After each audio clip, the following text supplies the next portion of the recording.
Good morning. So dear friends, आज की इस वीडियो में हम बात करेंगे विषाणु से रिलेटेड कुछ महत्वपूर्ण टॉपिक। इससे पहले आप लोगों ने बहुत सारे टॉपिक पर डिस्कशन किया था।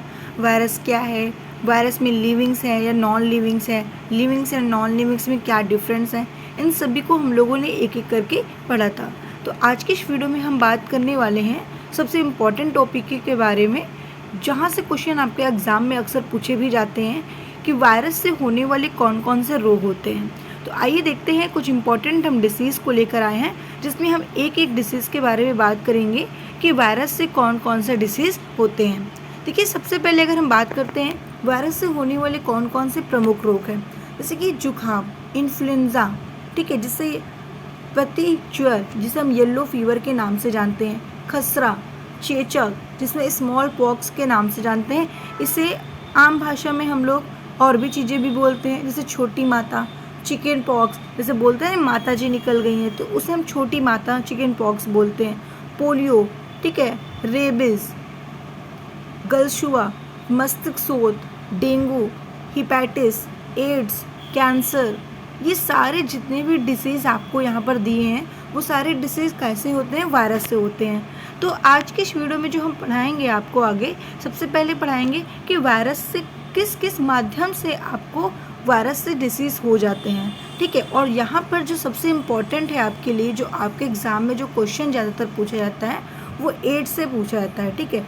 एड्स की फुल फॉर्म क्या होता है, HIV क्या होता है, ठीक है, एड्स कैसे होता है, किसके द्वारा होता है, एड्स कौन से डे पे बनाया जाता है। तो एड्स से बहुत सारे क्वेश्चन बनते हैं और बहुत सारे क्वेश्चन आपके एग्ज़ाम में पूछे भी जाते हैं। तो एड्स के बारे में हम नेक्स्ट क्लास में बात करेंगे। तो अभी हम जो बात करने वाले हैं वो देखते हैं कि किसके किसके माध्यम से वायरस डिसीज़ फैल सकता है। तो देखिए, सबसे पहले जैसे कि यहाँ पर आपको दिया हुआ है कि वायरल रोगों का संक्रमण, यानी कि वायु द्वारा, किसके द्वारा ये फैलता है, ठीक है, किसके द्वारा ये संक्रमण होता है। तो सबसे पहले वायु द्वारा, ठीक है, जैसे कि इन्फ्लुएंजा, जुकाम, खसरा, चेचक, छोटी माता, ये सारे जो डिसीज़ हैं वो किसके द्वारा फैलता है, वायु के द्वारा, यानी कि एयर के द्वारा फैलता है। फॉर एग्ज़ाम्पल, जैसे कि आपने देखा होगा कि चेचक, है ना, छोटी माता आपने सुना होगा, जब किसी को घर में हो जाता है, जैसे हम लोग बोलते हैं देवी जी निकल आई हैं, तो बोलते हैं उनको छूना नहीं है, उनको टच नहीं करना, उनसे दूर रहना है, क्योंकि हम उन्हें भगवान का नाम दे दिए, देवी जी निकल आई हैं, उन्हें छूना नहीं है, इसलिए हमने उन्हें ऐसा नाम दिया है ताकि कोई भी उन्हें छुए नहीं और ऐसे में ये वायरस फैले नहीं। क्योंकि आप सभी को पता है कि एक दूसरे के संपर्क में आने से, यानी कि एक दूसरे के टचिंग से ये डिसीज़ फैलते हैं, इसीलिए उसे इतना ज़्यादा मतलब भगवान का दर्जा दे दिया गया है कि बहुत बड़ी चीज़ होती है, घर में छौंका नहीं जाता, ठीक है, बिना छौंक के आपको खाना खाना है, ठीक है, साबुन नहीं लगाना है, इसलिए ये सब चीज़ें कहा गया है, क्योंकि आपको उनसे दूर रहना है।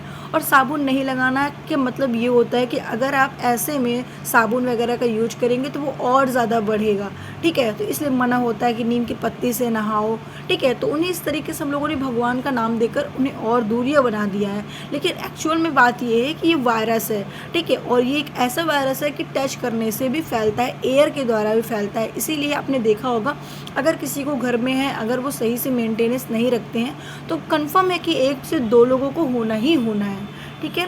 तो रोगों के वायरस वायु के साथ श्वसन मार्ग से मनुष्य के शरीर में प्रवेश कर जाता है। सेकेंड आपका है संक्रमित भोजन तथा पेयजल द्वारा, यानी कि अगर कोई संक्रमित भोजन है, ठीक है, और पेयजल है, इन्फेक्टेड फूड है, वाटर है, तो उनसे भी, जैसे कि हिपैटिस, पोलियो, ठीक है, गैस्ट्रोएंटेराइटिस हो, ये सारे रोग जो होते हैं वो भोजन जो भी संक्रमित होते हैं, ठीक है, इन्फेक्टेड होते हैं उसमें, और जल्द इन्फेक्टेड होता है, तो ऐसे में आपको ये सारे डिसीज़ हो सकते हैं, पोलियो हो सकते हैं। इसीलिए बच्चों को पहले से ही, बचपन से ही पोलियो की वैक्सीन दे दी जाती है, जिससे कि आगे उन्हें पोलियो कभी भी ना हो पाए, ठीक है। नेक्स्ट है आपका मूत्र जनन मार्ग द्वारा, यानी कि मूत्र जनन मार्ग द्वारा जो होता है वो, ठीक है, वो कौन सा रोग होता है, एड्स या HIV, जो बहुत ही बड़ा डिसीज़ माना जाता है और इसका अभी तक कोई इलाज नहीं आया जिससे वो पूर्ण रूप से ठीक हो जाए, ठीक है, चलता रहता है, दवाइयाँ लोग खाते रहते हैं, आपके अंदर जितनी ताकत है, आपके इम्यूनिटी सिस्टम जितना स्ट्रॉन्ग है उतना काम करेगा, ठीक है। तो जो मूत्र जनन मार्ग द्वारा की अगर हम बात करें तो वायरस लैंगिक क्रिया के समय मूत्र जनन मार्ग द्वारा शरीर में पहुँचते हैं, ठीक है। अब जैसे कि ये फैलते कैसे हैं, तो ये भाई मूत्रजनन मार्ग के द्वारा भी फैल सकते हैं, ठीक है। लेकिन ये एक दूसरे के संपर्क में जब तक आप नहीं आओगे तब तक ये एक दूसरे को नहीं होगा। जैसे कि मान लेते हैं सामने वाले किसी बच्चे को HIV है और वो फीमेल है, ठीक है, और इसने एक मेल के साथ सेक्सुअल किया, तो इसको 100% श्योर है कि सेक्स होगा। इनके आने वाले जो संतान है उनको HIV होगा, एकदम श्योरली है, ठीक है। दूसरा, अगर आप इस फीमेल के इंजेक्शन को आप यूज करते हो तो भी आपको HIV हो जाएगा। इनका ब्लड अगर आप यूज करते हो तो भी आपको HIV हो जाएगा। तो ये ऐसा वायरस है, ये ना छुआछूत से होता है, ना टचिंग से होता है, ना एयर से होता है। जब तक आप इनके संपर्क में ना आओ, इनके बॉडी की चीज़ें को आप ना लो, यानी कि ब्लड को लेना, ठीक है, थूक है, ब्लड है, मूत्र है, ठीक है, सेक्स करना, इन सब चीज़ों से ही आपके बॉडी में इंटर करेगा, अन्यथा HIV नहीं करेगा। तो ये बहुत बड़े डिसीज़ तो मानी जाती है, लेकिन इतना डेंजरस इसलिए नहीं होता कि ये टचिंग से नहीं होता, ठीक है। इसीलिए फिर भी बहुत सारे लोगों को HIV है, ठीक है। चलिए नेक्स्ट बढ़ते हैं।